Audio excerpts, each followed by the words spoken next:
আমি কেমনে দেখাবো যে আল্লাহ আয় মাওলা এটা আমি শ্রেষ্ঠ নবীর শ্রেষ্ঠ উম্মতের আমল নামা, এটা কিভাবে দেখাবো?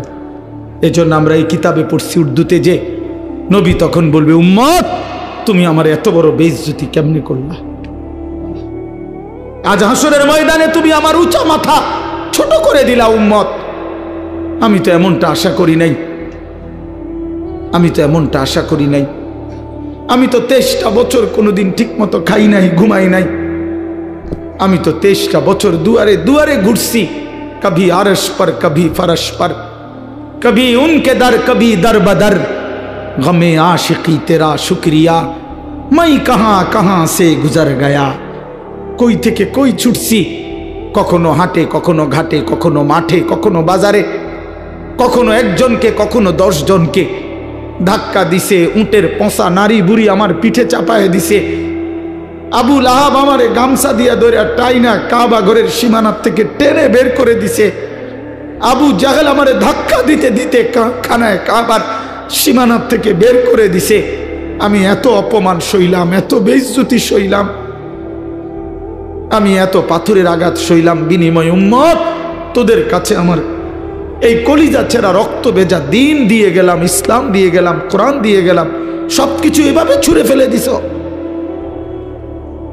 আজ 30 বছরে যে নবীর কথা মনে পড়ে নাই, 60 বছর বয়স এখনো বিড়ি সিগারেট খান মিয়া, কেমনে নবীজির সামনে দাঁড়াইবেন? এই উম্মত, এই মুসলমান, আল্লাহরে সাক্ষী রেখে আজকে রাতে ঘুমাইবার আগে একবার ভাইবেন, একবার ভাইবেন, একবার। 60 বছর বয়সেও বিড়ি সিগারেট ছাড়তে পারেন নাই, 60 বছর বয়সেও গালি দেওয়া বন্ধ করতে পারেন নাই, 60 বছর বয়সেও চা দোকানে নাচ গান বেড়ি দেখার অভ্যাস ছাড়তে পারেন নাই, 60 বছর বয়সেও সুদের টাকা নিচ্ছেন, কিস্তিতে টাকা নিতেছেন। আরে হারামখোর, কেমনে নবীর সামনে দাঁড়াইবা? কেমনে দাঁড়াইবা বাপ? ওই চাচা,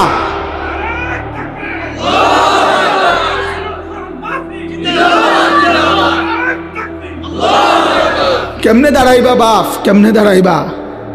চাচা কেমনে দাঁড়াইবেন? কি মনে করছেন সুপারিশ? হাসরের ময়দানে নবীর সুপারিশ কি মামুর বাড়ি নাকি? এটা সাহাবন মনে করছেন আপনি? হ্যাঁ, আপনি কি ভাবছেন এটা? আপনি বিড়ি খাইতে খাইতে বেহেশতে যাবেন গা? হ্যাঁ, আপনি সুদ খাইতে খাইতে বেহেশতে যাবেন গা? আপনি কিস্তি উড়াইতে উড়াইতে বেহেশতে যাবেন গা? খামখেয়ালি মনে করছেন এটা? আখেরাত খামখেয়ালি? খোদার কসম, কোরআন শরীফে আছে ১৪ লক্ষ আম্বিয়া আদম থেকে নবী মুহাম্মদ সাল্লাল্লাহু আলাইহি সাল্লাম পর্যন্ত হাসরের ময়দানের ভয়ে দিবানিশি কাঁদছে। এমন কোন নবী নাই, এমন কোন নবী নাই হাসরের ময়দানে কাঁদছে, হাসরের ময়দানের ভয়ে কাঁদে নাই।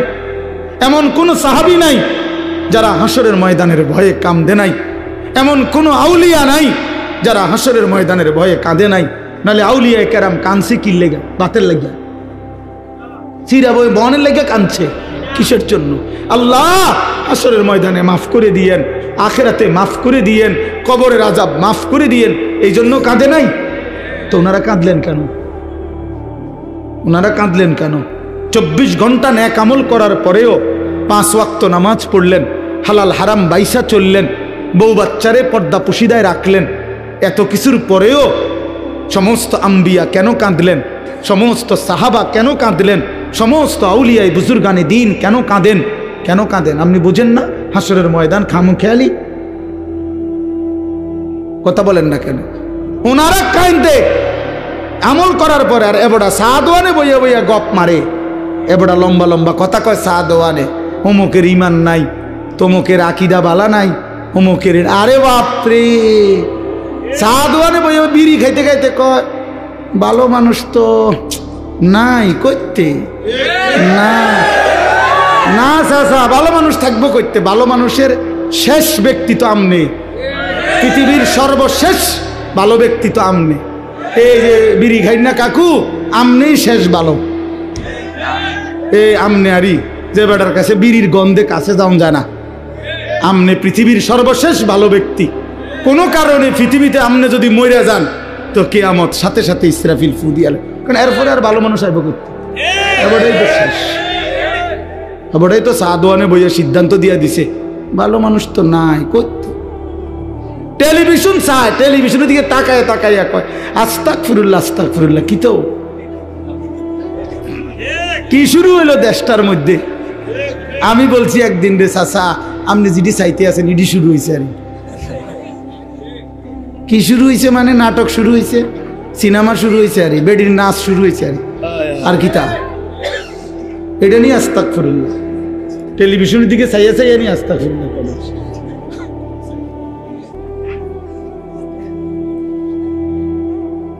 আস্তাগফিরুল্লাহ আস্তাগফিরুল্লাহ। কথা শেষ।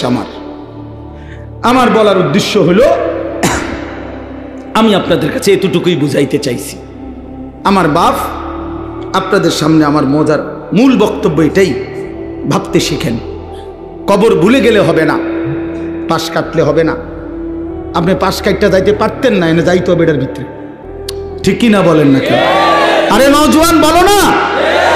তাইলে বন্ধু আমার বাপ, তুমি যেমন পড়ালেখা করছো আমিও পড়ালেখা করছি। আমি জেনারেল লাইনেও পূর্ণ পড়ছি, মাদ্রাসার লাইনেও পুরা পড়ালেখা করছি। এজন্য বন্ধু আমি সায়েন্স পড়ছি, আমি কুমিল্লা ভিক্টোরিয়া কলেজ থেকে মাস্টার্স পাস করছি, আমি বিজ্ঞান বিভাগ থেকে এসএসসি পাস করছি দাখিল। অতএব তুমি আমারে অনুরোধ করছি নওজোয়ান, তুমি ভুল করো না, তুমি ভুল করো না। শুধু ভাত মাছের হিসাব মিলাইলে হতো না, শুধু একটা চাকরি, একটা ব্যবসা, একটা বিয়া, একটা বিল্ডিং, একটা বিদেশ, বন্ধু আমার একটা মোটরসাইকেল, এতটুকুর হিসাব মিলাইলে হবে না দোস্ত। আমরা মুসলমান, আমাদের আখেরাত আছে, আমাদের কবর আছে। আর আপনারা যারা বাবা আছেন, অভিভাবক, আপনাদের কাছে অনুরোধ, আপনি এই সংসারের দিকে তাকাইয়া দেখছেন, বিল্ডিং করছেন, সোফা বানাইছেন, খাট বানাইছেন, আমার বাপ এতটুকু হিসাব মিলাইয়া মুসলমান কবরে গেলে হবে না। আমার জিফুতের লেগে খাট সংসারে সব করে দিয়ে আইছি। কি করে দিয়ে আসছি? এই সোফা টোফা এডি 20 বছর পরে দেখবেন আপনি আইলে কিচ্ছু নাই। 20 বছরের মাথাত কবর থেকে আইসা যদি দেখেন আমনের বানানো ফার্নিচার, একটা বদনাও, একটা লোডা ঘরের মধ্যে নাই, এটি সব ফালাই দিছে। এগুলো আর এখন চলে না। জিঙ্গাইলে কইব দাদা ঠিক আছে আপনি বানাইছেন যত্ন করে, কিন্তু ওই মডেল এগুলো এখন আর চলে না, এগুলো আমরা ফেলে দিছি আরো 5-7 বছর আগে। যদি আপনি আইবেন জানতাম কবর থেকে, তাহলে না ওই টাঙ্গায় রাখতাম। কথা বুঝছেন? আসলে কি ফেলে দিবে এগুলো। আল্লাহর কথা বলতে পারা এটাই সৌভাগ্য। কম হোক বেশি হোক, অল্প জনের সামনে হোক আর বেশি জনের সামনে হোক। আবার আল্লাহর কথা শুনতে পারা এটাও সৌভাগ্য। আল্লাহর কথার জন্য ইন্তজাম করা এটাও সৌভাগ্য। তো এই জন্য সংখ্যা কোনো মূল বিষয় না, নির্দিষ্ট পরিমাণ সময় কোনো বিষয় না। নবী সাল্লাল্লাহু আলাইহি ওয়াসাল্লাম বলছেন বাল্লিগু আন্নি ওয়ালাউ আয়া, তার মানে একটি আয়াত, একটি বাক্য হলেও আমার কথা তোমরা পৌঁছিয়ে দাও, পরিমাণে কম হোক তারপরও এই একটি কথাই তোমরা পৌঁছিয়ে দাও। হাদিসের মধ্যে আছে হযরত আবু যর গিফারি রাদিয়াল্লাহু তাআলা আনহু, তিনি বলতেন যে আল্লাহর কসম, তোমরা যদি আমার গর্দানের মধ্যে তলোয়ার রাখো এবং আমি যদি বুঝি তলোয়ার দিয়ে আমাকে কোপ দেওয়ার 1 মিনিট সময় বাকি, মানে কোপ দিতে দিতে আমি নবী সাল্লাল্লাহু আলাইহি সাল্লামের একটি বাক্য বলতে পারবো, যদি এটুকু সুযোগও আমি বুঝি, উনি বলেন আল্লাহর কসম আমি ওই মুহূর্তেও আমার রসুলের কথা বলে দেব, ওই মুহূর্তেও বল। এই ছিল সাহাবায়ে কেরামের হিম্মত, ফিকির।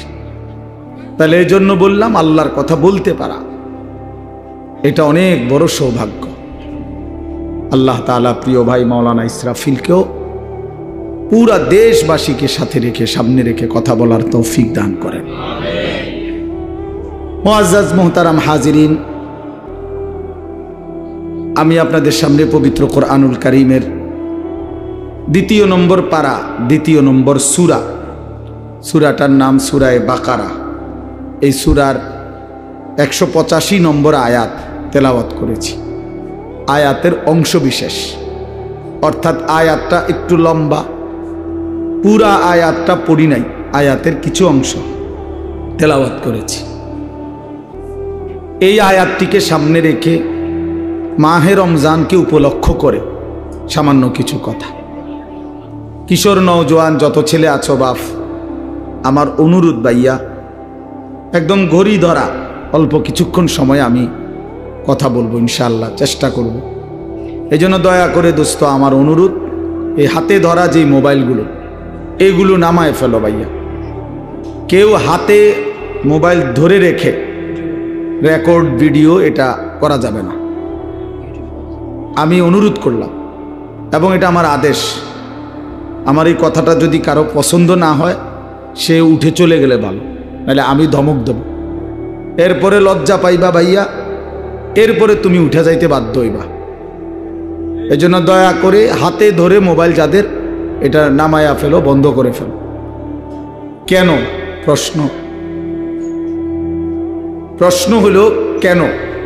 কারণ হলো, বাস্তবিক কথা হলো, সারাক্ষণ মোবাইল ধরে রাখলে দিল জমে না, মানে অন্তরের মধ্যে কথা পৌঁছে না। এমনিতে মোবাইলে ওঠে, ঠিক আছে, মোবাইলে জমা হয়, মোবাইলে তো আলহামদুলিল্লাহ প্রচুর ওয়াজ আছে সবার, সব বক্তাদের। ও বক্তা ছাড়াও অনেক ব্যক্তিদের অনেক সুন্দর সুন্দর বিভিন্ন বিষয়ভিত্তিক আলোচনা, অনেক কিছু আছে, অভাব নেই। কিন্তু কথা হলো আমার দিলে কি আছে, আমার জিন্দিগির মধ্যে কি আছে, এটা দেখার বিষয়। এটা একটা গুরুত্বপূর্ণ বিষয়, এই জন্য এটা ইনসাফের সাথে ভাবা উচিত। তো এই জন্য আমার উদ্দেশ্য হলো যে আমি নিজের জন্যই শুনি। প্রত্যেকে যদি এটা ভাবি যে আমি আমার নিজের জন্য কিছু কথা শুনি, তাহলে বরকত হবে। কোরআন আমার জন্য, আমাদের নবী সাল্লাল্লাহু আলাইহি ওয়াসাল্লামের হাদিস আমার জন্য, এটা মনে রাখতে হবে। আমাদেরও বলার দরকার নেই যে আমার জন্য, আমার কবর, আমার আখিরাত, আমার মিজান, আমার ফুলসিরাত, আমার হাসর, আমার মৃত্যু, আমার পরকাল। এই যে এই অনুভূতিটা এতটুকু যদি আমাদের দিলে ঢোকে, তাইলে আমাদের আখিরাত অনেক সুন্দর হবে, আমাদের জিন্দেগির ধারাটাই বদলে যাবে। আমি যদি এটা বুঝি, কবরও আমার, দুনিয়াও আমার, আখিরাতও আমার। আমার দুনিয়া আমি বাদ দিতে পারবো না, আমার আখিরাত আমি ভুলে যাইতে পারবো না। তো বুদ্ধিমান তো সে দুইটাকে যে মিলায় নেয়, আমার দুনিয়ার প্রয়োজনও পূরণ হোক, আমার আখিরাতের নাজাতের ব্যবস্থাও হোক। আমার বউ বাচ্চার জন্য বাজার দরকার, ঠিক আছে, বাজারও করি। আমার জোহরের নামাজ ফরজ পড়া দরকার, তো সেটাও পড়ে ফেলি। আমার উপার্জন করা দরকার, নয়তো সংসার চলবে কেমনে, তো ঠিক আছে, আমি ব্যবসা উপার্জন হালাল পন্থায় চেষ্টা করি, আবার আখিরাতে বাঁচার জন্য হারাম থেকেও বেঁচে থাকি। এটা সম্ভব। একজন মানুষ যেহেতু দুনিয়াবি অসংখ্য কাজ করতে পারে, তাহলে আখিরাতের এই আমলগুলোও তার জন্য করা সম্ভব। কোরআনুল কারীমের মধ্যে আল্লাহ তাআলা বলেন, ফাআকিম ওয়াজহাকা লিদ-দীনি হানিফা ফিতরাতাল্লাহিল্লাতী ফাতারান নাসা আলাইহা লা তাবদীলা লিখালকিল্লাহ। আল্লাহ তাআলা বলেন, নিজেকে পুরা শতভাগ দ্বীনের উপরে ফিরায় রাখেন, অর্থাৎ 100 পূর্ণ দ্বীনের উপরে নিজের জিন্দেগি, নিজের চেহারা। তা এজন্য বললাম যে দুনিয়া আমারই, আখিরাতও আমার, মিলায় নিলেই হয়, ঘুষায় নিলেই হয়। তো বলতেছিলাম, আল্লাহ তাআলা বলেন, আমি বান্দাকে আমাকে মানার শতভাগ যোগ্যতা দিয়েই আমি আল্লাহ তাআলা তাকে সৃষ্টি করেছি। সৃষ্টিগতভাবেই আমাদের দেহে আল্লাহর সমস্ত হুকুম মানার যোগ্যতা আছে, সমস্ত নিষেধ ছেড়ে দেওয়ার যোগ্যতা আছে। এমন কোন শরীয়তের বিধান নাই যেটা পালন করার যোগ্যতা আমার মধ্যে নাই, অথচ আমাকে পালন করতে বলছে না, এমন হইতে পারে না। এমন হইলে এটা জুলুম, আমার কোমর বাঁকা হয় না, আমি রুকু দেব কিভাবে? আমি নিচের দিকে যাইতে পারি না, আমার হাঁটু ভাঙ্গে না, কোমরও বাঁকা হয় না, আমি সেজদা দেব কেমনে? তাইলে যদি আমার কোমর না ভাঙতো, মানে বাঁকা না হইতো, হাঁটু যদি না বাঁকা হইতো, তারপরেও যদি আমাকে বলতো যে সেজদা দাও, তাইলে না এটা জুলুম? কি বলেন? তাহলে এখন আমাদের কোমর কি বাঁকা হয়, হাঁটু কি বাঁকা হয়? তো তাইলে অসুবিধা কোথায়? অসুবিধা কোথায়? এই জন্য বললাম বাপ, ইনসাফ করে চিন্তা করলে মানুষ যদি বিবেক খাটায়, সামান্যতম ন্যূনতম বিবেক যদি কারো দিল, বিবেক বুদ্ধি বিবেচনা যদি কেউ খাটায়, কাজে লাগায়, তাইলে খোদার কসম সে আল্লাহর নাফরমানি করতে পারে না। এজন্য যত লোক নাফরমান পাপী, ওরা মূলত বিবেকহীন, ওরা বিবেকহীন, ওরা বিবেক শূন্য, ওরা মূলত জন্তু জানোয়ারের জিন্দেগি যাপন করে। যে জীবন আল্লাহর আনুগত্য করে না, খোদার হুকুম মানে না, ওই জীবন জানোয়ারের জীবন। হ্যাঁ, ওটাই সত্য, এটাই জিন্দেগি। যে জীবন মনের ইচ্ছা মতো চলে, যা মন চায় তা, এটা জানোয়ারের জীবন, এটা কুকুরের জীবন। হ্যাঁ, কোরআন শরীফে আছে, আল্লাহ তাআলা বলছেন ওয়াত্তাবা হাওয়াহু ফামাথালুহু কামাথালিল কালব। সূরা আরাফের মধ্যে আল্লাহ বলে, মনের ইচ্ছা মতো যে চলে, আমার মনে যা চায় তা, কিসের নামাজ, কিসের আল্লাহ, কিসের রাসূল, কিসের কবর আখেরাত, হুজুরদের কথা বাদ দাও, এটা আমার মনে যা চায় তা, আমার যখন যেটা ভাল লাগে এটাই করব। মন চাইলে ঘুমাবো, মন চাইলে সজাগ থাকবো, মন চাইলে হাসে, মন চাইলে কাঁদে। এই যার যখন যা মন চায় তাই করে। আল্লাহর বিধান, রাসূলের বিধান, কোরআনের বিধান যে অনুসরণ করে না, খোদার কসম আল্লাহ বলছে ফামাসালুহু কামাসালিল কালব, তার উদাহরণ আল্লাহ বলেন কুত্তার মতো। কুত্তার মতো, এটা কুত্তা, এটা কুত্তা। কামাসালিল কালব অর্থ হলো কুত্তা, কালবুন অর্থ কুত্তা, কুকুর। অতএব যে জীবনে সেজদা নাই, ওই জীবন কুকুরের জীবন। মনে রাখো ছেলেরা, নিজের পরিচয় মিলাইয়া নিও, আত্মপরিচয় মিলাইয়া নিও। তুমি মানুষ না জানোয়ার, তোমার লগে তুমি বুঝ করে নিও, অসুবিধা নেই। তোমার রাত তোমার কাছে, আমার রাত আমার কাছে, তোমার দিন তোমার কাছে, আমার দিন আমার কাছে, তুমি মিলাইয়া নিও। নিজের পরিচয় মিলাইয়া নেওয়া উচিত। আল্লাহ কোরআনে বলছে ফামাসালুহু কামাসালিল কালব। শাহওয়াত, মনের চাহিদা, কামনা, বাসনা, মনে যা চায় তাই যে করে, আল্লাহ বলেন এই জিন্দেগি কুকুরের জীবন। অতএব এরপরেও যদি কোনো লজ্জা কারো না হয়, তো কি করার আছে? কিছুই করার নেই।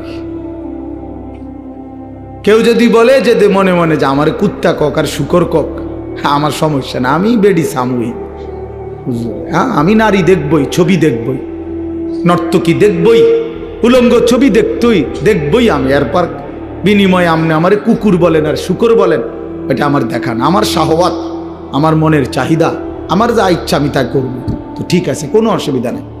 কারো জন্য কেউ আটকায় না, কারো জন্য কেউ থেমে থাকে না, কারো জন্য, কারো মৃত্যুতে পৃথিবী থামে না, কারো জন্মেও পৃথিবী আটকায় না, কোনো সমস্যা নাই।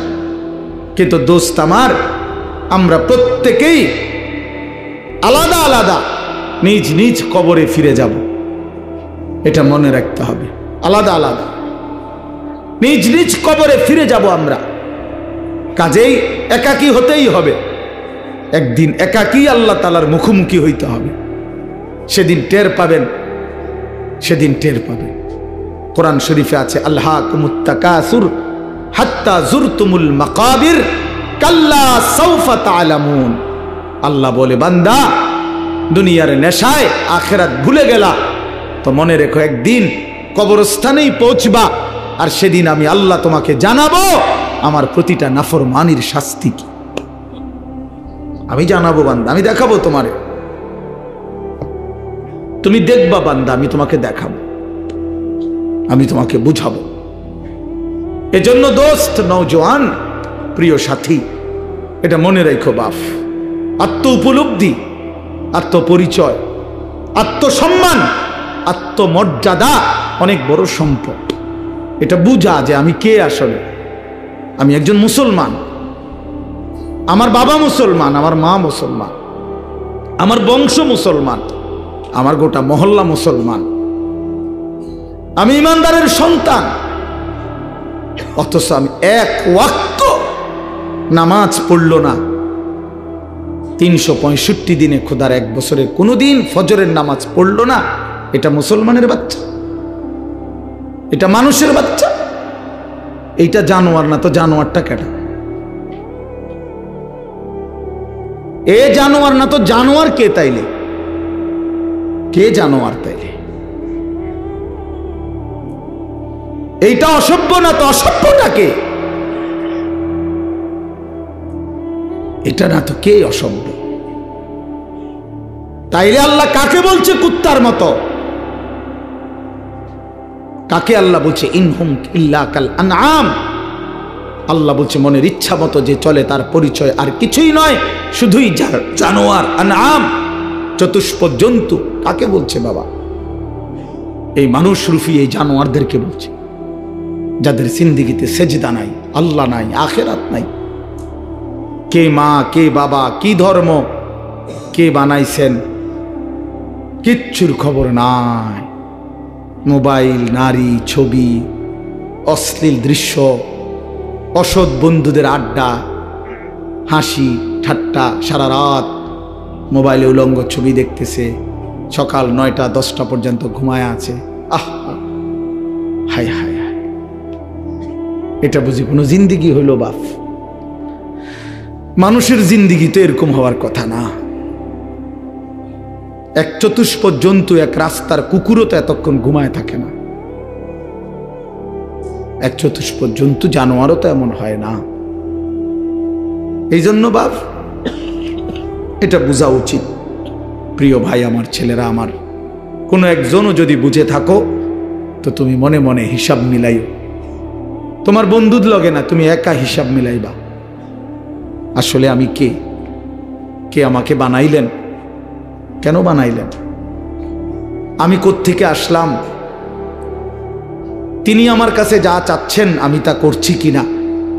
আমি যা করছি আমার আল্লাহ তা চাচ্ছে কিনা? প্রতিদিন নিয়মিত যে মানুষগুলো মৃত্যুবরণ করে তারা কোথায় যায়? কে তাদেরকে নিয়ে যায়? কেউ তো মরতে চায় না, কিন্তু কেউ তো থাকতেও পারে না।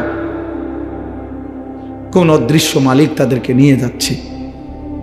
বন্ধু, এতটুকু বিবেক যদি না খাটাও, বাবাদেরকেও বলি আপনিও যদি না খাটান, আখেরাত যদি না মিলান, কেমনে কবরে যাইবেন বাপ? কেমনে যাইবেন? খাট পালং আর সোফা ফার্নিচার বানাইয়া হিসাব মিলাই লেলেন, মানুষের দেখাইলেন খাট পালং সোফা, বিল্ডিং, দালান, টাইলস, জমি, গাড়ি। আহা বাবা, এগুলো কি মিলাইয়া গেলেন? এগুলো তো আপনার আগেও পৃথিবীতে ছিল, আপনার পরেও থাকবে এটি পৃথিবীতে, কিন্তু আপনি কবরে কি নিয়ে যাচ্ছেন? আল্লাহ নবী সাল্লাল্লাহু আলাইহি ওয়াসাল্লাম বলছেন, ইয়াতবাউল মাইয়িতা সালাসাতুন, কোন মৃত ব্যক্তির সাথে, লাশের সাথে কবরস্থান পর্যন্ত 3 জিনিস যায়। আহলুহু ওয়া মালুহু ওয়া আমালুহু, তার পরিবারের সদস্যরা সাথে যায়। কিছু সম্পদ, মাল, এই যে লাশের একটা খাটিয়া, আগরবাতি, একটা কাপড়, ইত্যাদি ইত্যাদি ছোটখাটো কিছু ঠুনকো মাল সামান্য, এগুলোও সাথে যায়। আর ও আমালুহু, তার সারা জিন্দেগির আমল কর্মকাণ্ড, সেটাও তার সাথেই যায়। ফায়ারজিউ ইসনান ওয়া ইয়াবকা ওয়াহিদ, 2 জিনিস ফিরে আসে। এক, তার বংশধর, পরিবার, মহল্লাবাসী ফিরে আসে, এবং ওই খাট কাপড়গুলোও ফিরে আসে। আর শুধুমাত্র তার আমল, ভালো কিংবা মন্দ, ওইটাই তার কবরের সাথে থেকে যায়। এই জন্য দোস্ত, আমরা আমাদের 1 সেকেন্ড, 1 ঘন্টা, 1 মিনিট, একটা নিঃশ্বাস যেটা একবার করছে এটা আর কোনো দিন আমরা হিসাবের বাহিরে আড়াল করতে পারবো না। কোরআনুল কারীমের মধ্যে আল্লাহ বলছেন, লা ইউগাদিরু সাগীরাতান ওয়ালা কাবীরাতান ইল্লা আহসাহা। এই ফেরেশতারা ডান কাঁধে বাম কাঁধের ছোট থেকে ছোট, বড় থেকে বড় জীবনের প্রতিটা স্পন্দন, প্রতিটা নিঃশ্বাস পর্যন্ত আল্লাহর কসম আমলনামার মধ্যে উঠায় রাখছে। 24 ঘন্টার একটা মিনিট বাবা, ছেলেরা সবাইকে বলি, আমাকেও বলি, আড়াল করার কোনো সুযোগ নাই, কোনো সুযোগ নাই বন্ধু। কোনো রাত, কোনো দিন, কোনো ঘন্টা, কোনো মিনিট, সেকেন্ড আর কোনো দিন আমার আড়াল করবার সুযোগ নাই আল্লাহর কাছ থেকে। এই জন্য আমরা যদি এটা না বুঝি বাবা, অনেক নওজোয়ান তোমরা চেহারা সুরত দেখলে বোঝা যায় বাপ কতদিন হয় নামাজ পড়ো না। তোমার মালিকরে এমন ভুলা কেমনে ভুললা? কোন মার ঘরে জন্ম নিলা? কোন বাবার ঘরে বড় হইলা? বাপেরই বা এত বড় বেইজ্জতি কেমনে করলা? মারে এত বড় অপমান কেমনে করলা? মা তো পরিচয় দিছে মুসলমান, বাবাও তো জানে তুমি মুসলমান, তুমি নিজেও তো জানো তুমি মুসলমান। মুসলমান এমন হয়, মুসলমান এমন হয় যে এক ওয়াক্ত নামাজ পড়তে মন চায় না, এটা মুসলমানের বাচ্চা। ঠিক মতো কখনোই পেশাব পায়খানা করে পাক পবিত্র শরীয়ত মতে হয় না, এটা মুসলমানের বাচ্চা। হ্যাঁ, 24 ঘন্টা নারী ছবি ছাড়া, নাটক সিনেমা ছাড়া, টেলিভিশন সিনেমা ছাড়া, নর্তকী দেখা ছাড়া জীবন যার কাটে না, এটা মুসলমানের সন্তান। মুসলমান এমন হয়। এই জন্য আমার বন্ধু, আমি অনুরোধ করছি প্রত্যেকের কাছে, আমাকেও বলি, আপনাদেরকেও বলি, নওজোয়ান ছেলে তোমাদেরকেও বলি, বাপ একজন হইলে একজনই মনে রাখো, নিজের হিসাব কইরো বাপ। ওয়ালতানজুর নাফসুম মা কদ্দামাত লিগাদ। আল্লাহ তাআলা বলছে প্রত্যেকটি প্রাণ, প্রতিটা আত্মা আলাদা হিসাব করো, লক্ষ্য করো আজকের দুনিয়া থেকে আগামীকালকের আখিরাতের জন্য কি পাঠিয়েছ। চোখ বন্ধ করলেই মৃত্যু থামবে না, ভুলে গেলেও মৃত্যু থামবে না, না বুঝলেও মৃত্যু থামবে না। বুঝে আসলেও মরে যাবেন, না বুঝলেও মরে যাবেন। চোখ খোলা থাকলেও মরে যাবেন, চোখ বন্ধ থাকলেও মরে যাবেন। হাসলেও মরে যাবেন, কাঁদলেও মরে যাবেন। রাজপ্রাসাদের অট্টালিকায় থাকলেও মরে যাবেন, জীর্ণ কুঠির কুড়ে ঘরে থাকলেও মরে যাবেন। প্রিয় বন্ধু, যেটাকে আড়াল করার কোনো সুযোগ নাই, মৃত্যুকে পাশ কাটবার কোনো সিস্টেম নাই, কোনো সিস্টেম নাই। 7 মহাদেশের মালিকও যদি হয়, 7 রাজার ধনও যদি কেউ পায়, তারপরেও যেহেতু মৃত্যুকে বাদ দেওয়ার, আড়াল করবার কোনো সিস্টেম নাই, অতএব প্রস্তুতি নেওয়া এটাই বিবেকবানের উচিত। কারণ যেহেতু আমি মৃত্যুকে আড়াল করতে পারবো না, অতএব মৃত্যুর জন্য প্রস্তুতি নেওয়া এটাই চূড়ান্ত বুদ্ধিমান। কোনো সুযোগ যেহেতু নাই, কোনো সিস্টেম যেহেতু নাই,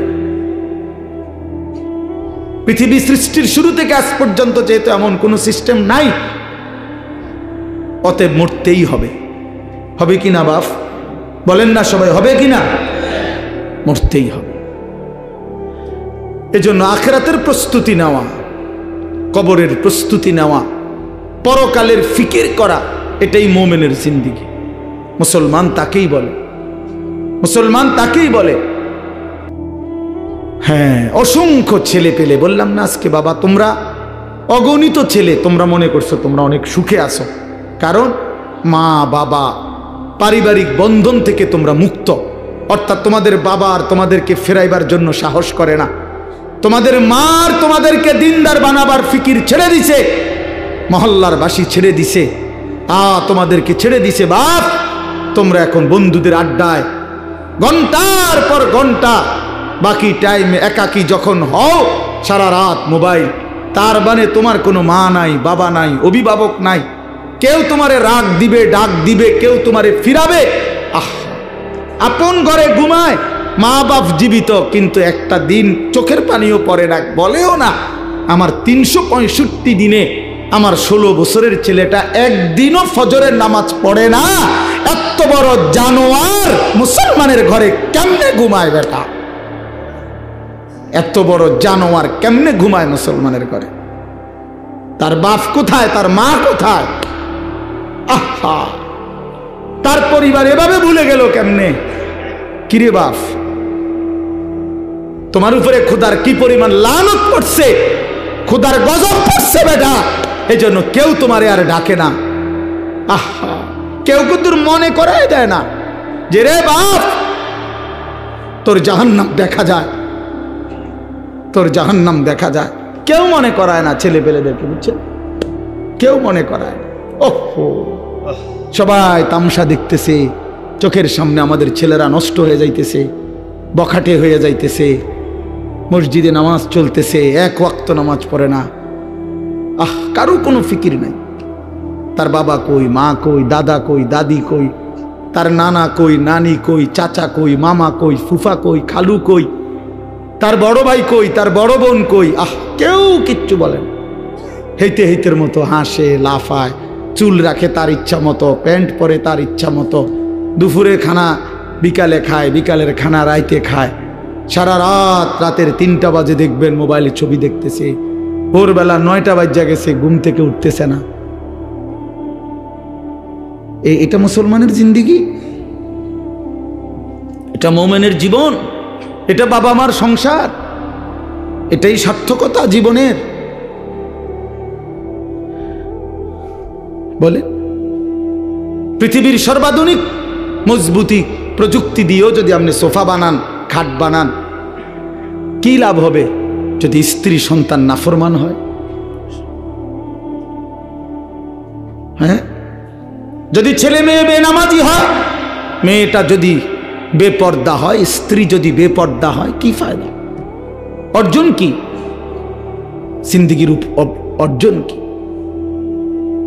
এই জন্য আমি অনুরোধ করছি আপনাদের কাছে, দয়া করে ফিকির করেন, ফিকির করেন।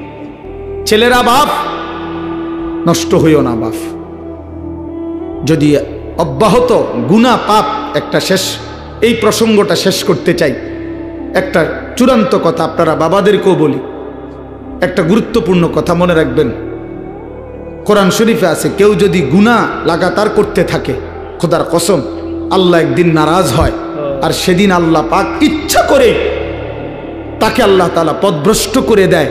আর কোনোদিন আল্লাহ ইচ্ছা করেই তারে আর হেদায়েত দেয় না, আলোর পথে ফিরতে দেয় না, কল্যাণের পথে আসতে দেয় না, জান্নাতের পথে আর আসতেই দেয় না। খোদার কসম, এটা কোরআন শরীফের আয়াত। আল্লাহ বলছে, একদিন আমি সত্যি সত্যি রাগ করলে ফাআনসাহুম আনফুসাহুম, আমি আল্লাহ নিজেই তোর আখিরাত ভুলায় দেব। যা, ঠিক আছে বান্দা, গরু ছাগল কুকুর বিড়ালের মতো খা, ঘুমা, পেশাব পায়খানা কর, যৌন চাহিদা মনে পূরণ কর, ঠিক আছে বান্দা, খালাস। নুয়াল্লিহি মা তাওয়াল্লা ওয়া নুসলিহি জাহান্নাম। যা বান্দা, তোর এই উল্টো পথে চলছিস, চলতে থাকো উল্টো, আমিও তোরে উল্টো পথে চালায়া দিলাম। তো মনে রাখো, একদিন ওয়া নুসলিহি জাহান্নাম, উল্টো পথে চলতে চলতে একদিন তোমারে আমি আল্লাহ ধাক্কা দিয়া, লাথি দিয়া ফেরেশতাকে বলে জাহান্নামে ফেলে দেব, জাহান্নামে ফেলে দেব। হ্যাঁ, কোরআন শরীফে আছে, আল্লাহ বলবে হাসরের ময়দানে ফেরেশতাদেরকে, ফেরেশতারা আমার নাফরমান বান্দাদেরকে খুজুহু ফাগুল্লু, ওদেরকে ধর, এই ফেরেশতা ধরো, আর ফাগুল্লুহু, বেঈমান বান্দাগুলো, নাফরমানগুলারে বাঁধো, টাইট করে বাঁধো। বাঁধার পরে বলবে সুম্মাল জাহিমা সাল্লু, এবার জাহান্নামের মধ্যে ছুঁড়ে মারো। একটা একটা লাথি দিবা, এক এক লাথিতে যেন গিয়ে জাহান্নামে পড়ে, দ্রাম করে মারো লাথি দাও। তুমি দেখো কোরআন শরীফ, কোরআন শরীফে আছে সূরা আল হাক্কা, এই সূরার মধ্যে আছে, সুম্মা ফি সিলসিলাতিন যারউহা ৭০ যিরাআন ফাসলুকুহ। ফেরেশতা যখন নাফরমানকে হাসরের ময়দানে বেঁধে জাহান্নামে লাথি দিয়া মেরে ফেলে দিবে, আল্লাহ তখন আবার বলবে জাহান্নামের ভিতরে ফেরেশতাদেরকে, আল্লাহ পুনরায় বলবে ফেরেশতারা আমার এই নাফরমান বান্দাকে জাহান্নামের ভিতরে ৭০ হাত লম্বা আগুনের শিকল দিয়া এবার আবার বাঁধো। আবার বাইদা ফাসলুকুহু, কুকুরের মতো কুত্তার মতো পুরা জাহান্নামে তারে ঘুরাও, আর সবার সাথে পরিচয় করিয়ে দাও তার নাফরমানি পাপগুলো কি কি। খোদার কসম, এটা কোরআন শরীফের আয়াত। ফেরেশতা বলবে জাহান্নামী বাকিদেরকে, জাহান্নামীরা দেখো, এটা সেই বেঈমান যে জীবনভর চুরি করেছে, জিনা করেছে, মদ খেয়েছে, জুয়া খেলেছে, নারী ছাড়া, ছবি ছাড়া, জেনা ছাড়া, উলঙ্গ দৃশ্য ছাড়া, অসভ্যতা ছাড়া যার রাত কাটে নাই, এটা সেই জানোয়ার। ফাসলুকুহু অর্থ হলো এটা। আল্লাহ বলবে বেটা, আল্লাহ বলবে কুত্তার মতো তারে জাহান্নামে ঘুরাও আর সবাইরে দেখাও, সবার সাথে পরিচয় করিয়ে দাও, তার পাপের কথা বলে দাও। নাউজুবিল্লাহ। কি বাপ, কি মনে করছো তোমরা? খামখেয়ালি না? খামখেয়ালি। কি মনে করছো দোস্ত? জীবন মানে এখানেই শেষ? ইনহিয়া ইল্লা হায়াতুনা দুনিয়া। আল্লাহ কোরআনে বলছে, কাফের বেঈমানদের বক্তব্য হলো জীবন মানে শুধুই দুনিয়া। নামুতু ওয়া নাহইয়া, এখানেই মৃত্যু, এখানেই জীবন। ওয়ামা নাহনু বিমাবউসিন। আল্লাহ বলে, আরে কাফেররা বলে আর কোনোদিন কোথাও উঠতে হবে না, হাসরের ময়দান হবে না। এটা তো কাফেরের কথা, বেঈমানের কথা। মুসলমান তো কথা ভাবতে পারে না, ভুলতে পারে না। ইমানদার না আমরা? তুমি না ভাইয়া মুসলমান, তো তুমি এক ওয়াক্ত নামাজ পড়ো না কেমনে বাপ? আল্লাহকে এমন ভোলা কেমনে ভুললা? আখেরাত এমন ভুলা কেমনে ভুলে গেলা? যেই বোন আজকে মা, যেই বিবি আজকে 20 বছর ধরে বেপর্দা, ওই বেপর্দা অসভ্য নারী, পরে জিজ্ঞাসা করেন, তুমি না মুসলিম নারী মা? এই বোন, তুমি না মুসলমান বোন, তুমি আল্লাহকে এইভাবে ভুলে গেলা কেন? মুসলমানের জন্য বেপর্দা হওয়া না হারাম? কথা বলেন না কেন? তো তুমি ভুলে গেলা কেন? কেমনে ভুলে গেলা? এই জন্য আমি অনুরোধ করছি, আমরা প্রত্যেকেই ফিকির করেন, ইনসাফের সাথে ভাবে। ছেলেরা বাপ, আমি শক্ত কথা বলছি, আমি জানি, আমি অনেক শক্ত করেই বললাম, বাবা আমি তোমার পরিবর্তন চাই, আমি তোমার জিন্দেগির সৌন্দর্য চাই। কিশোর নওজোয়ান, তোমরা যদি চরিত্রহীন হও, তোমরাই যদি নারীর আসক্ত হও, মদ জুয়ার আসক্ত হও, তোমরাই যদি এক ওয়াক্ত নামাজ পড়তে মন না চায়, প্রিয় নওজোয়ান, আগামীর ইসলামের জন্য লড়বে কে? বলো বাপ, কালেমার জন্য লড়বে কে? ইসলামের জন্য জীবন বাজি রাখবে কে? তাইলে আমার নবী সাল্লাল্লাহু আলাইহি সাল্লামের সেই দাঁত ভাঙ্গা ইসলাম, তায়েফের রক্ত মাখা ইসলাম আমরাই আমাদের হাতে ফেলে দিলাম, আমরাই ছুড়ে দিলাম। আমাদের নবীকে আমরা বলে দিলাম, আপনার তায়েফের রক্ত আমরা ভুলে গেছি, আপনার উহুদের দান দান শহীদ করা রক্ত আমরা ভুলে গেছি, আপনার সেই পেটে পাথর বাঁধা ক্ষুধার কষ্ট আমরা ভুলে গেছি। আমরা আপনাকে চাই না, আমরা ইহুদি খ্রিস্টান বেঈমান, ফুটবল ক্রিকেটের খেলোয়াড় কিংবা মোবাইলের কোনো নারী নর্তকী, তাকে নিয়েই আমরা পড়ে আছি। আহা আহা, আল্লাহ নবী সাল্লাল্লাহু আলাইহি ওয়াসাল্লামের কাছে কিন্তু উম্মতের আমল শোনানো হয়। মদিনার রওজা পাকে নবী সাল্লাল্লাহু আলাইহি ওয়াসাল্লাম তো হায়াতুন নবী, তিনি তো জীবিত। জানেন না এটা? কথা বলেন না কেন? তিনি তো কি হায়াতুন নবী, তিনি তো জীবিত, সেখানে সশরীরে জীবিত, সশরীরে জীবিত। আমি তো রওজা পাকের সামনে যখন প্রথম গেছি জীবনে 2015 সালে, অনেকক্ষণ দাঁড়াইছিলাম আর এই তাকায়া অনেকক্ষণ পরে বলছি যে আপনি এখানে?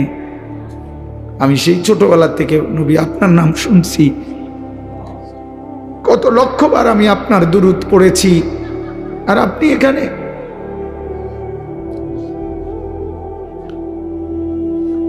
তো আল্লাহ নবী সাল্লাল্লাহু আলাইহি সাল্লামের কাছে উম্মতের আমল নামা শোনানো হয়, ফেরেশতারা শোনায়, আপনার উম্মতের আনিস আজ 1 সপ্তাহ যাবত এই করেছে। নবী সাল্লাল্লাহু আলাইহি সাল্লামের উপরে কেউ যখন দুরূদ শরীফ পড়ে, আল্লাহ নবী সাল্লাল্লাহু আলাইহি সাল্লাম বলেন সঙ্গে সঙ্গে ফেরেশতা ওই ব্যক্তির নাম এবং বাবার নাম সহ আমি রসুলের সামনে পেশ করি, বিইসমিহি ওয়া বিইসমি আবিহি। ওই ব্যক্তির নামও বলে, তার বাবার নামও বলে, নবী সাল্লাল্লাহু আলাইহি সাল্লামের সামনে শোনানো হয়। তো আচ্ছা, মনে করেন আমার এই বন্ধু, ওনার নাম হইল হাফেজ মাওলানা আবু হানিফ ভাই। এখন কেউ মনে করেন আমার কাছে ওনার নাম খুব বলে আইসা আইসা, তো কোনো একদিন যদি 6 মাস পরেও 6 বছর পরেও উনি যদি আমার সামনে আইসা বলে যে হুজুর আমার নাম আবু হানিফ, তখন আমি কি বলবো? আরে আপনি না, আপনার কথা আমি কত শুনছি, অনেকেই আপনার কথা বলে, বারবার বলছে। খোদার কসম, যেই উম্মত রাসূলুল্লাহ সাল্লাল্লাহু আলাইহি সাল্লামের সুন্নাতকে অনুসরণ করেছে, দুরূদ শরীফ পড়েছে, নবীজি সাল্লাল্লাহু আলাইহি সাল্লামকে অনুসরণ করেছে, তো তার নাম তো নবী সাল্লাল্লাহু আলাইহি সাল্লামের সামনে বারবার উচ্চারণ হয়েছে। হাসরের ময়দানে সেই উম্মত গিয়ে যখন নিজের আমলনামা নিয়ে বলবে ইয়া রাসূলুল্লাহ আমি আনিসুর রহমান, আল্লাহ নবী বলেন ও আচ্ছা তুমি, তোমার নাম তো ফেরেশতারা আমার কাছে প্রায়ই বলতো, আমি অনেক শুনছি তোমার নাম, আমি তোমার নাম অনেক শুনছি, আমি তো শুনছি তোমার নাম, তুমি সেটা। এই জন্য বন্ধু আমার, দোস্ত আমার, হাসরের ময়দানে তো রাসূলুল্লাহ সাল্লাল্লাহু আলাইহি ওয়াসাল্লামের সামনে আমলনামা দিতে হবে। সুপারিশ করবে না উনি, তো আপনি আমলনামা কাগজপত্র দিতেন না? কথা কয় না, সুপারিশের কোনো নিয়ম কানুন নাই, কথা বলেন না কেন? কোনো নিয়ম কানুন আছে কি না? তো আপনি আপনার ফাইল দিবেন না? ফাইল না দিলে সুপারিশ করব কি? তা আপনি যখন নিজের আমলনামা দিবেন, আল্লাহ নবী সাল্লাল্লাহু আলাইহি সাল্লামের হাতে, আমার বাপ, আমার নওজোয়ান নবী যখন চোখ বিলায় দেখবে 30 বছর সুদের লেনদেন, 30 বছর টানা মিথ্যাই বলেছে, 30 বছর ধরে প্রতিদিন গালিয়ে দিছে, 30 বছর ধরে তার স্ত্রী বেপর্দা, 30 বছর ধরে প্রতিদিন ঘরে রঙিন টেলিভিশনে নাচ গান সিনেমা নাটক নর্তকীর ছবি চলছে, 365 দিনের এক একটা বছরে কোনোদিন ফজরের নামাজ পড়ে নাই, এগুলো কি আমল নামার মধ্যে লেখা থাকবে না? কথা বলেন না কেন? আল্লাহর কসম নবীজি, আমরা উর্দু কিতাবে পড়ছি, নবী তখন এরকম আমল নামা উম্মতের দেখে খোদার কসম নবীজি হাসরের ময়দানে চোখের পানি ফেলে দিবে, কাঁদবে, আর আল্লাহর নবী বলবে উম্মত আমি সেই নবী, 23টা বছর যে আমি তোদের জন্য কেঁদেছিলাম, এশার নামাজের পরে দাঁড়াইছি ফজরের আজান পর্যন্ত, এক দাঁড়ানোতে চোখের পানি ফেলছি, আর তোদের জন্য আমি আল্লাহর কাছে গুনাহ মাফ চাইছি। আমার হাত্তা তাওয়াররামাত কাদামাহু, আম্মা জান আয়েশা বলে অসংখ্য রাত নবীজি কাঁদতে কাঁদতে দাঁড়িয়ে থাকতে থাকতে আমি আয়েশা দেখছি নবীজির 2টা পা মোবারক ফুলে ফুলে গেছে। আমি এত কাঁদলাম, তাইলে উম্মত কার জন্য? আমার তায়েফের রক্তে সারা দেহ রক্তাক্ত হয়ে আমার পায়ের জুতা আর পা রক্তে জমাট বাইদা গেছে, আমার জুতা আমি খুলতে পারতেছিলাম না, আমি ক্ষুধার কষ্টে পেটে 2টা পাথর বাঁধছিলাম, আমি উহুদের দান শহীদ করা রক্তে উহুদের জমিনে আমি পড়েছিলাম, আমার ঘরের চুলায় 3 মাস আগুন জ্বলে নাই। দোস্ত আমার, বন্ধু আমার, নবী জিজ্ঞেস করবে উম্মত এত রক্ত, এত চোখের পানি, এত ক্ষুধার কষ্টের আমার 23 বছরের বিনিময়ে এই আমলনামা, এই আমলনামা? তুমি না আমার শ্রেষ্ঠ উম্মত, আমি না শ্রেষ্ঠ নবী, তো আমি এই আমলনামা নিয়ে কেমনে মালিকরে দেখাবো? আমি কেমনে দেখাবো যে আল্লাহ আয় মাওলা এটা আমি শ্রেষ্ঠ নবীর শ্রেষ্ঠ উম্মতের আমলনামা, এটা কিভাবে দেখাবো? এজন্য আমরা এই কিতাবে পড়ছি উর্দুতে যে নবী তখন বলবে উম্মত তুমি আমার এত বড় বেইজ্জতি কেমনে করলা? আজ হাসরের ময়দানে তুমি আমার উঁচা মাথা ছোট করে দিলা উম্মত। আমি তো এমনটা আশা করি নাই, আমি তো এমনটা আশা করি নাই। আমি তো 23টা বছর কোনোদিন ঠিক মতো খাই নাই, ঘুমাই নাই। আমি তো 23টা বছর দুয়ারে দুয়ারে ঘুরছি, কভি আরশ পর কভি ফরশ পর, कभी उनके दर कभी दर बदर, गमे आशिकी तेरा शुक्रिया, मैं कहां कहां से गुजर गया। কই থেকে কই ছুটছি, কখনো হাটে, কখনো ঘাটে, কখনো মাঠে, কখনো বাজারে, কখনো একজনকে, কখনো 10 জনকে ধাক্কা দিছে। উটের পচা নারী বুড়ি আমার পিঠে চাপায় দিছে। আবু লাহাব আমারে গামছা দিয়া ধরে টাইনা কাবা ঘরের সীমানার থেকে টেনে বের করে দিছে। আবু জাহেল আমারে ধাক্কা দিতে দিতে খানায় কাবার সীমানার থেকে বের করে দিছে। আমি এত অপমান সইলাম, এত বেইজ্জতি সইলাম, আমি এত পাথরের আঘাত সইলাম। বিনিময় উম্মত, তোদের কাছে আমার এই কলিজা ছেঁড়া রক্ত ভেজা দিন দিয়ে গেলাম, ইসলাম দিয়ে গেলাম, কোরআন দিয়ে গেলাম, সবকিছু এভাবে ছুঁড়ে ফেলে দিছ। দুনিয়া ফেলে দেয়, আপনার সন্তানই ফেলে দিবে, আপনার নাতি নাতনি দুনিয়া ফেলে দিবে। অতএব আমাদের জিন্দিগি আখেরাত। আমাদের জিন্দিগি কি বলেন? মোমেনের জীবন আখেরাত, মোমেনের হায়াত আখেরাত, মোমেনের রাত আখেরাত, মোমেনের দিন আখেরাত, মোমেনের হাসি আখেরাত, মোমেনের কান্না আখেরাত, মোমেনের স্বপ্ন আখেরাত, মোমেনের কল্পনা আখেরাত, মোমেনের পরিকল্পনা আখেরাত। আখেরাত। অতএব এই আখেরাতের পরিকল্পনাকে সামনে রেখে আমরা আমাদের সামনে মাহে রমজান, এই মাহে রমজানকে সামনে রেখে আর মাত্র 20-21 দিন মাত্র আছে। এই মাহে রমজানকে সামনে রেখে আমি অনুরোধ করছি, দয়া করে প্রত্যেকেই ইনশাআল্লাহ, নওজোয়ান ভাই তোমরাও, বাবা বয়স্ক বাবা আপনারাও, পর্দার আড়ালের মা বোন আপনারাও, হাত জোড় করে বলি, আমি আপনাদের ছেলে কারো, আমি আপনাদের কারো ভাই, আপনাদের কারো সন্তান, আপনাদের কারো নাতির বয়সীও হতে পারি আমি আপনাদেরকে অনুরোধ করছি। আর ছেলেরা, তোমরা আমার সন্তান, তোমরা আমার ভাই। আমারও তো 15 বছরের সন্তান আছে। অতএব যাদের বয়স 15-16, ধরে নাও তুমি আমার সন্তান। আর এর চাইতে বড় যারা, তুমি আমার ছোট ভাই। আমারও তো ছোট ভাই আছে।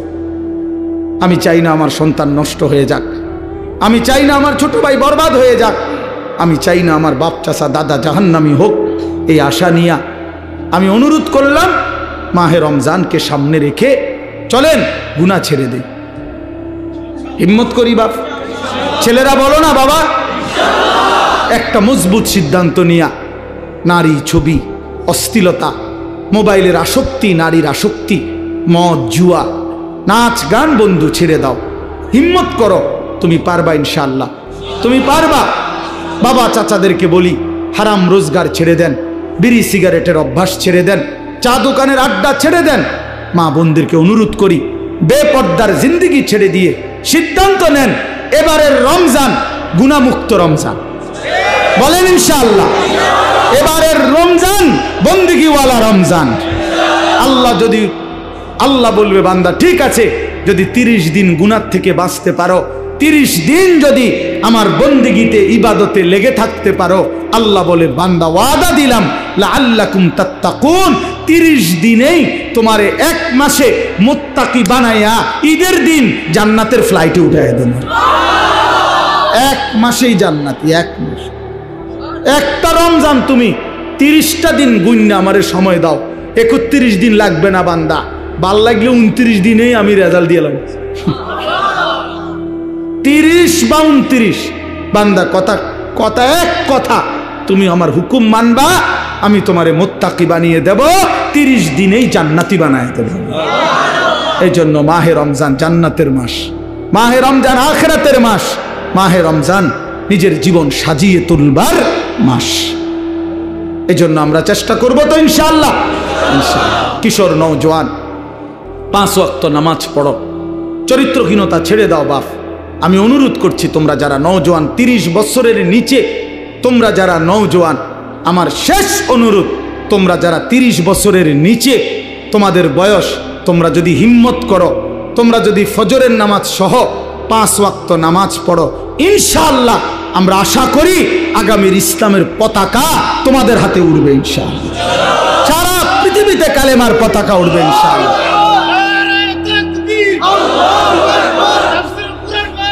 জিন্দাবাদ জিন্দাবাদ, আল কোরআনের আলো ঘরে ঘরে জ্বালো, আল হাদিসের আলো ঘরে ঘরে জ্বালো। মাশাআল্লাহ, সারা পৃথিবীতে যুবক মনে রাখো সারা পৃথিবীতে মুমিনের বিজয়, সারা পৃথিবীতে মজলুমের বিজয়। বিজয় ইনশাআল্লাহ দেখবা সময়ের ব্যবধান। ইসরায়েল যুদ্ধবিরতি দিয়ে পরাজয় স্বীকার করে যুদ্ধ বন্ধ রাখছে। 15 মাস লাগাতার যুদ্ধ করে হত্যা করে রক্তের বন্যা বইয়েও গাজা ফিলিস্তিনকে হারাইতে পারে নাই। ইসরায়েলের কুত্তারা হেরে গিয়ে যুদ্ধবিরতি দিয়ে কুত্তারা ইসরায়েলে ফিরে গেছে। অতএব এই অল্প সময়ের ব্যবধানে দেখবা ফিলিস্তিন এবং গাজাতে কালেমার পতাকা উঠছে ইনশাআল্লাহ। ইনশাআল্লাহ বললাম, ইনশাআল্লাহ। সিরিয়াতে কালেমার পতাকা উঠছে, আফগানিস্তানে কালেমার পতাকা উঠছে। ইনশাআল্লাহ আগামী দিনে তোমাদের হাতেও কালেমার পতাকা উড়বে। আল্লাহ তৌফিক দেন, কবুল করেন, আমিন। সুবহানাল্লাহি ওয়া বিহামদিহি, সুবহানাকাল্লাহুম্মা ওয়া বিহামদিকা।